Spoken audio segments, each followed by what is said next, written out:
ഏവർക്കും ഒരിക്കൽ കൂടി എൻ്റെ യൂട്യൂബ് ചാനലിലേക്ക് സ്വാഗതം. ഇന്ന് ഞാൻ എത്തിയിരിക്കുന്നത് കോക്കനട്ട് ലഡുവിൻ്റെ റെസിപ്പിയാണ്. കുറഞ്ഞ ചേരുവകൾ വെച്ച് നമുക്ക് വളരെ ലളിതമായി വീടുകളിൽ തയ്യാറാക്കാൻ പറ്റിയ ഒരു സ്വീറ്റ്സാണ് നമ്മുടെ കോക്കനട്ട് ലഡു. കുട്ടികൾക്കൊക്കെ തന്നെ വളരെയധികം ഇഷ്ടപ്പെടുന്ന ഒന്നാണ് നമ്മുടെ കോക്കനട്ട് ലഡു. നമുക്കതങ്ങനെ വീടുകളിൽ വളരെ ലളിതമായി തയ്യാറാക്കാൻ നോക്കാം.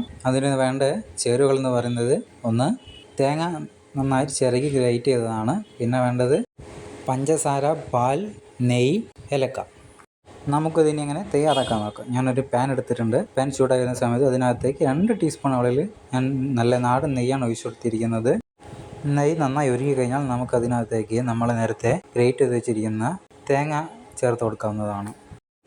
ലോ ഫ്ലെയിമിൽ ഇട്ട് വേണം നമ്മളത് ഒന്ന് വറുത്തെടുക്കാൻ വേണ്ടി നന്നായിട്ടൊന്ന് ഇളക്കി യോജിപ്പിച്ച് നമുക്കൊന്ന് ഒരു ബ്രൗൺ കളർ ആവുന്നവരെ, ഒരുപാട് ബ്രൗൺ കളർ ആവേണ്ട, ഒരു മീഡിയം സൈസ് ബ്രൗൺ കളർ ആവുന്നവരെ നമുക്കൊന്ന് ഇളക്കിക്കൊണ്ടേയിരിക്കുക. നമ്മൾ ഇളക്കുന്നത് പരിപാടി നിർത്തി കഴിഞ്ഞിട്ടുണ്ടെങ്കിൽ പെട്ടെന്ന് തന്നെ അത് അടി പിടിച്ച് കരിയാനുള്ള ചാൻസ് ഉണ്ട്. അതുകൊണ്ട് ഇളക്കിക്കൊണ്ടേ ഇരിക്കുക. ഈ സമയത്തൊക്കെ നമ്മൾ ലോ ഫ്ലെയിമിൽ തന്നെയായിരിക്കണം ഇട്ടിരിക്കേണ്ടത്. നമ്മുടെ തേങ്ങ ചെറുതായി ഒന്ന് കളർ മാറി വന്നിട്ടുണ്ട്. ഇനി നമുക്കിതിനകത്തേക്ക് പാൽ ഒഴിച്ച് കൊടുക്കാം. നല്ല നാടൻ പാലാണ് ഞാൻ ചേർത്ത് കൊടുത്തിരിക്കുന്നത്. നമുക്ക് നന്നായിട്ടൊന്ന് ഇളക്കി യോജിപ്പിക്കാം. പാൽ നന്നായി വറ്റി വരുന്നവരെ നമ്മളൊന്ന് ഇളക്കിക്കൊണ്ടേയിരിക്കുക. നല്ല രീതിയിൽ ഡ്രൈ ആയി കഴിഞ്ഞാൽ നമുക്കതിനകത്തേക്ക് പഞ്ചസാരയും അതോടൊപ്പം കുറച്ച് പാൽപ്പൊടി മിക്സ് ചെയ്ത് ചേർത്ത് കൊടുത്ത് നന്നായിട്ടൊന്ന് ഇളക്കി യോജിപ്പിക്കുക. നന്നായിട്ട് ഇളക്കി കൊടുക്കുക. നന്നായിട്ട് മിക്സായി വരുന്നവരെ നമ്മൾ ഇളക്കി കൊണ്ടേയിരിക്കുക. വളരെ സിമ്പിളായി നമുക്ക് വീടുകളിൽ തയ്യാറാക്കാൻ പറ്റിയ ഒരു ഐറ്റമാണ്. അതോടൊപ്പം നല്ല സ്വാദിഷ്ടമായ ഒന്നാണ് കോക്കനട്ട് ലഡു. മറ്റൊരു കാര്യം എന്ന് പറയുന്നത്, നമ്മൾ ലഡുവിന് വേണ്ട തേങ്ങ എടുക്കുമ്പോൾ ശ്രദ്ധിക്കേണ്ട ഒരു കാര്യം, നന്നായിട്ട് വിളഞ്ഞ തേങ്ങ എടുക്കാൻ ശ്രദ്ധിക്കുക.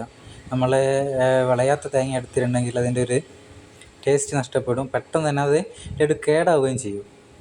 മറ്റാകുമ്പോൾ നമുക്ക് കുറച്ച് കാലം നമുക്ക് സൂക്ഷിച്ച് വെക്കാൻ സാധിക്കുന്നതാണ്. അതേപോലെ തന്നെ നമ്മളത് ഗ്രേറ്റ് ചെയ്തെടുക്കുന്ന സമയത്ത് നന്നായിട്ട് പേസ്റ്റ് പോലെ ആവാതെ നോക്കുകയും വേണം.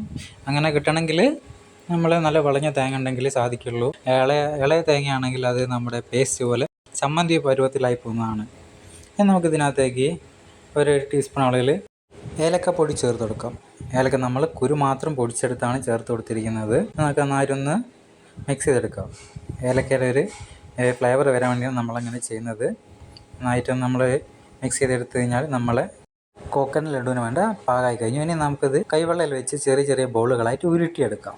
ഇതുപോലെ ഉരുട്ടി ശേഷം നമ്മൾ ഗ്രേറ്റ് ചെയ്ത് വെച്ചിട്ടുള്ള തേങ്ങയിൽ നന്നായിട്ടൊന്ന് ഉരുട്ടിയെടുത്ത് കഴിഞ്ഞാൽ നമ്മുടെ തേങ്ങാ ലഡു തയ്യാറായി. നിങ്ങളെല്ലാം തന്നെ വീടുകളിൽ തയ്യാറാക്കി നോക്കുക. വളരെ സ്വാദിഷ്ടമായൊരു സ്വീറ്റ്സാണ്.